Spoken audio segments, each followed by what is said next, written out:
ലോക്സഭാ തെരഞ്ഞെടുപ്പിന്റെ അവസാന ഘട്ടത്തിൽ കന്യാകുമാരിയിലെ വിവേകാനന്ദ പാറയിൽ ധ്യാനം ആരംഭിച്ച പ്രധാനമന്ത്രി നരേന്ദ്രമോദി. വൈകിട്ട് തിരുവനന്തപുരം വിമാനത്താവളത്തിലെത്തിയ പ്രധാനമന്ത്രി ഹെലികോപ്റ്റർ മാർഗമാണ് കന്യാകുമാരിയിലേക്ക് എത്തിയത്. തുടർന്ന് ഭഗവതി അമ്മൻ കോവിലിൽ ദർശനം നടത്തിയ ശേഷമാണ് മോദി വിവേകാനന്ദ പാറയിൽ ധ്യാനം ആരംഭിച്ചത്.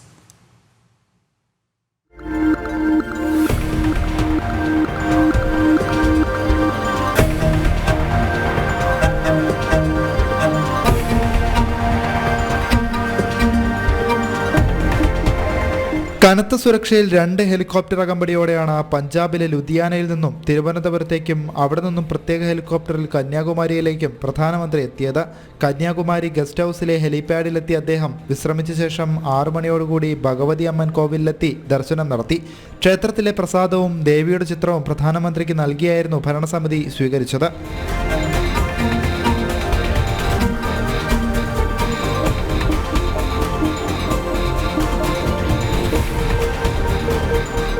തുടർന്ന് പ്രത്യേകം സജ്ജീകരിച്ച ബോട്ടിൽ സുരക്ഷാ സംവിധാനങ്ങളോടെ വിവേകാനന്ദ പാറയിലേക്ക്. വിവേകാനന്ദ സ്മാരക കേന്ദ്രം സന്ദർശിച്ച പ്രധാനമന്ത്രി തിരുവള്ളുവർ പ്രതിമയിൽ പുഷ്പാർച്ചന നടത്തിയ ശേഷം വിവേകാനന്ദ മണ്ഡപത്തിലെ ശാരദാദേവി ചിത്രത്തിലും ശ്രീരാമകൃഷ്ണ പരമഹംസ ചിത്രത്തിലും പുഷ്പാർച്ചന നടത്തി ധ്യാനം ആരംഭിച്ചു. 250ഓളം തെരഞ്ഞെടുപ്പ് പരിപാടികളിൽ പങ്കെടുത്ത ശേഷമാണ് പ്രധാനമന്ത്രി ധ്യാനത്തിനായി വിവേകാനന്ദ പാറയിലേക്ക് എത്തിയിട്ടുള്ളത്.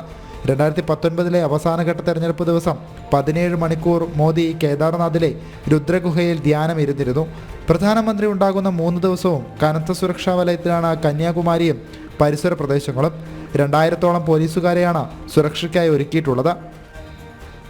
ജനം, തിരുവനന്തപുരം.